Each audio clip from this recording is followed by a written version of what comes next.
میری شادی کو 21 سال گزر گئے تھے۔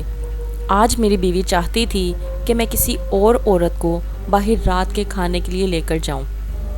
میری بیوی نے کہا کہ وہ مجھ سے محبت کرتی ہے، لیکن وہ یہ بھی جانتی تھی کہ وہ دوسری عورت بھی مجھ سے محبت کرتی ہے، اور وہ عورت بہت خوش ہوگی اگر میں اس کے ساتھ کچھ وقت گزاروں گا۔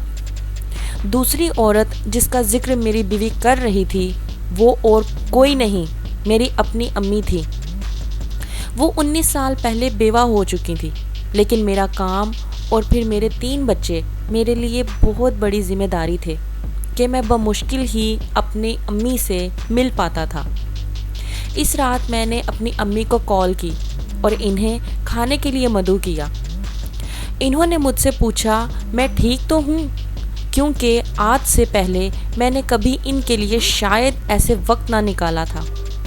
میں نے انہیں بتایا کہ میں ان کے ساتھ کچھ وقت گزارنا چاہتا ہوں۔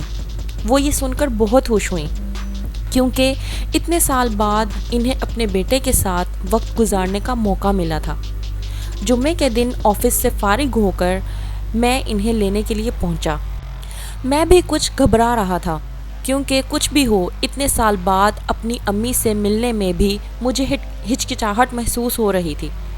جب میں پہنچا تو میری امی میرا ہی انتظار کر رہی تھی۔ وہ مجھے دیکھ کر مسکرانے لگیں۔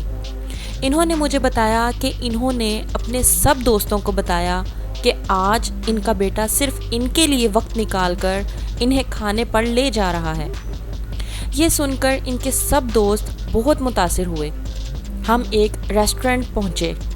وہاں کا ماحول بہت اچھا اور خوشگوار تھا۔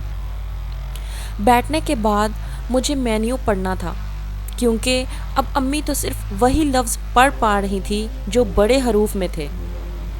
میں نے جب امی کی طرف دیکھا تو وہ مجھے ہی دیکھ رہی تھی۔ ان کے چہرے پر ایک معنی خیز مسکراہٹ تھی۔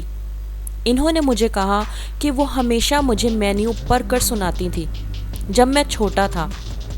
میں نے ان سے کہا کہ آج وہ مجھے اس موقع سے مستفید ہونے دیں۔ کھانے کے دوران ہم نے بہت ساری باتیں کی، ایک دوسرے کی زندگیوں کے بارے میں بھی باتیں کی۔ جب ہم گھر پہنچے تو انہوں نے مجھے کہا کہ میں تمہارے ساتھ دوبارہ جاؤں گی، لیکن اس دفعہ میں تمہیں مدعو کروں گی۔ میں راضی ہو گیا۔ جب میں گھر پہنچا تو میری بیوی نے مجھ سے پوچھا کہ ہماری ملاقات کیسی رہی۔ میں نے کہا بہت اچھی، میری سوچ سے بھی زیادہ اچھی۔ کچھ دن بعد اچانک میری امی کو ہارٹ اٹیک آیا اور وہ اس دنیا سے رخصت ہو گئیں۔ یہ سب اتنا اچانک ہوا کہ مجھے ان کے لیے کچھ کرنے کا موقع ہی نہیں ملا۔ کچھ دن بعد مجھے ایک لفافہ موصول ہوا۔ اس میں اسی ریسٹورنٹ کی رسید کی کاپی تھی۔ ساتھ ہی ایک خط بھی تھا جس میں لکھا تھا کہ میں نے ایڈوانس میں یہاں کا بل جمع کروا دیا ہے۔ مجھے پتہ نہیں کہ میں وہاں ہوں گی یا نہیں، لیکن پھر بھی میں نے 2 لوگوں کے لیے جمع کروایا ہے، ایک تمہارے لیے اور ایک تمہاری بیوی کے لیے۔ تم اندازہ بھی نہیں کر سکتے کہ اس رات کی میرے لیے کتنی اہمیت ہے۔ میں تم سے بہت پیار کرتی ہوں میرے پیارے بیٹے۔ اس وقت مجھے اندازہ ہوا کہ وقت پر پیار کا اظہار کرنا کتنا ضروری ہے، اور خاص کر اپنی فیملی کو وقت دینا جس کے وہ حقدار ہیں۔